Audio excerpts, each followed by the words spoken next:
There's a chessboard in the closet now. I put it there myself, after Colton's visit. I didn't throw it out.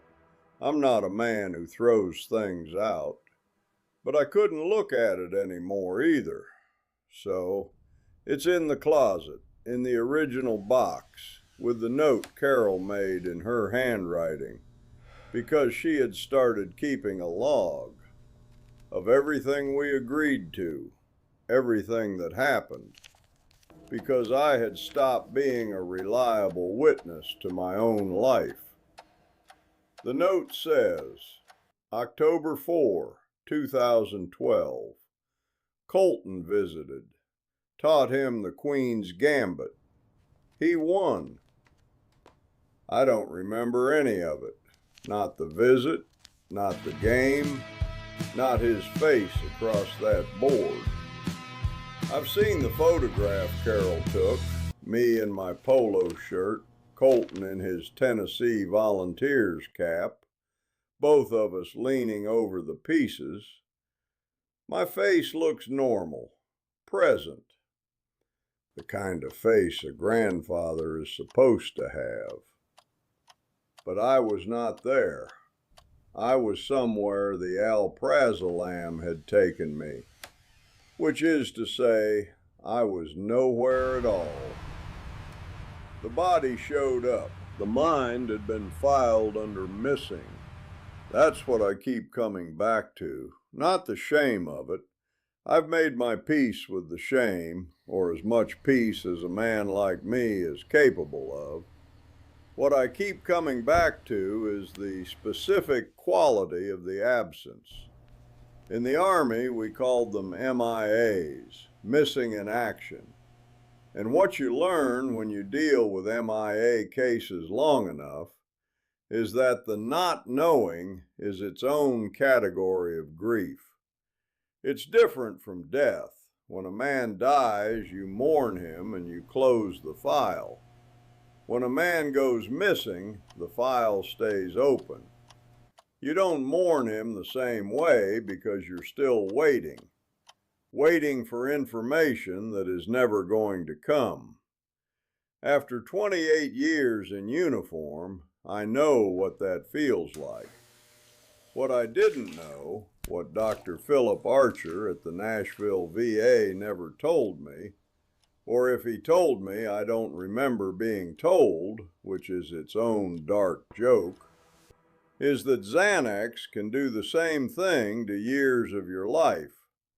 It doesn't erase them. It doesn't burn them down. It just doesn't record them.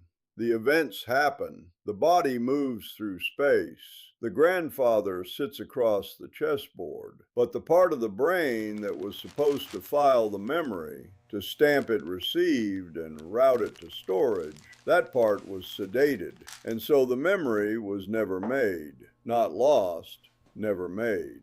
There's no MIA team for that. I was 57 years old when I first took alprazolam. 4 years retired from active service, 28 years in the Army, Vietnam era, Gulf War, Bosnia. I had transitioned to consulting work in Huntsville without what I would have called difficulty. I didn't call anything difficulty back then. That was part of the problem. The flashbacks had started during the quiet. That's what nobody tells civilians. Combat doesn't follow you into the noise. It follows you into the silence. In Kuwait in '91, I had learned to sleep through artillery. Back in Clarksville, a quiet Tuesday afternoon could crack me open. Dr. Philip Archer was a young psychiatrist at the Nashville VA. Vanderbilt man, soft-spoken, thorough. He said, "Colonel, what you're describing is PTSD. There's no shame in it, and there are effective treatments." He said alprazolam, Xanax, 0.25 milligrams twice a day. He said this is temporary, 6 weeks to stabilize, and then we reassess. I trusted him the way I had trusted commanding officers whose orders I didn't fully understand. faith in institutional authority, faith in the chain of command. The VA was the Army's medical arm. Dr. Archer had Vanderbilt credentials, and he was telling me that this small white pill would quiet the noise in my skull. I took the pill. The noise quieted. I did not ask enough questions about what else was quieting along with it. The first thing I noticed and misread, was that I stopped dreaming, or rather stopped remembering dreams. In 40 years of sleep, I had never once woken without some fragment of the night still clinging. After the alprazolam, I woke clean, blank. I told Carol it was the best sleep I'd had since Fort Campbell. I thought the medication had done what Dr. Archer said it would do. I didn't know that Xanax, taken daily at doses above a certain threshold, begins to suppress the consolidation of new memories. Not dramatically, not all at once. While the drug does its work, the hippocampus, the structure responsible for converting short-term experience into long-term memory, operates at reduced efficiency. You're still there, you're still having experiences, but the filing cabinet isn't running. By the time I knew this, it had been happening for years. The escalation I have to reconstruct from Carol's logs. 2002, 0.5 milligrams per day. 2005, Dr. Archer increased to 1 milligram. Normal adjustment. 2006, Dr. Archer retired. The new doctor, Dr. Rashida Okonkwo, reviewed my chart and increased it to 2 milligrams per day. She didn't question the benzodiazepine, neither did I. Why would I? The VA had prescribed it. The chain of command was intact. In 2008, I lost the consulting job. The defense contracts dried up in the financial crisis. The VA appointment in November 2008 was after a crisis episode, shaking in the parking lot of a Walmart in Huntsville, which is not a dignified position for a man who once oversaw the operational movement of an armored battalion. Dr. Okonkwo increased the prescription to 3 milligrams per day. By 2010, I was at 4 milligrams per day, 8 times the starting dose. I was not aware of this. I was not aware of much by then. Carol was keeping the log. Here is what the memory loss looked like from the inside. It looked like nothing. That's the insidious thing. You don't feel it happening. There's no sensation of memory failing. It's only in retrospect, when someone points to a gap, when Carol shows you the log, when your 8-year-old grandson asks if you remember a move from last week, that you realize the gap was there. I did not lose the memory of who I was. I remember Fort Campbell with clarity. I remember the Gulf War with too much clarity. I remember the face of every man I lost in my career. Those memories were formed before the alprazolam. They are intact, the way a stone wall built before a flood survives while the new construction washes away. What I lost was the decade of construction. Carol's first tooth, the second Christmas after Marcus moved to Memphis, the 2 years that Diane drove up every other Sunday. I have photographs of Sunday lunches I have no memory of attending. My father-in-law's last Thanksgiving. The first time I met Diane's husband, who is now my son-in-law of 11 years. These things happened. I was there. But I was running without memory encoding, and they left no trace. The Army has a term for soldiers who are present in the theater of operations, but not operationally effective. You say they're in country, but non-mission capable. I was in country for a decade. I was not mission capable for most of it.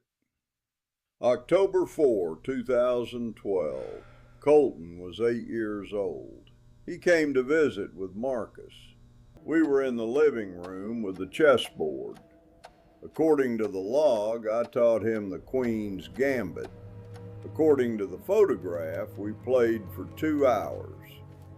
According to Carol's note, Colton won the second game. Bob seemed surprised. Good afternoon. What Colton told me on a Sunday in March 2013, by which point I was 4 months into the supervised taper, 4 months of withdrawal I would not wish on anyone, was, "Grandpa, you taught me that move last time, don't you remember?" He was not accusing me. He was 8 years old and confused. I looked at my grandson across that board, and I had no reference point. There was nothing there. Not a sense of familiarity, not a fragment of image, not a feeling. The kind of nothing that is worse than forgetting because it tells you the memory was never made at all. I went to find Carol. I said, "Something is wrong." She said, "I know, Bob." She had known for 2 years. She had been waiting for me to be ready to hear it. 14 months. That's how long the taper took. 5% reduction every 2 to 4 weeks, sometimes less. From 4 milligrams to 0, while my brain slowly rebuilt what the alprazolam had suppressed for a decade. I have been off alprazolam for 13 years. Some things came back. New memories stick. I know Carol's schedule and Marcus's birthday and the names of Diane's students when she mentions them. The old gaps did not close. They are permanent. The research is clear. Memories that were never formed cannot be recovered. The events of those years are not stored somewhere, waiting for a key. They do not exist as memories. They existed as experiences in a body that was not recording. Gone. I have 4 grandchildren. The 2 youngest, Diane's kids, born 2015 and 2017, I know completely. I have been present for their entire lives, and they will have a grandfather who was there. The 2 oldest, Marcus's boys, Colton and James, they have a grandfather who was present for years and was not there, and who is now present and is there, and who cannot bridge the gap between those 2 things for them because the bridge was never built. Colton is 19 now. He's at Tennessee Tech studying engineering. We talk when Marcus and I are in the same room, which is not as often as I would like. There's a distance with Marcus that I understand and cannot entirely close. You don't resolve that with an explanation, however accurate. Carol is still here. She is sitting in the kitchen right now, probably reading, probably making a mental note of something she'll put in the log later. She kept the record when I couldn't, and she never once used it against me. which is a grace I spend a lot of time at this table trying to understand.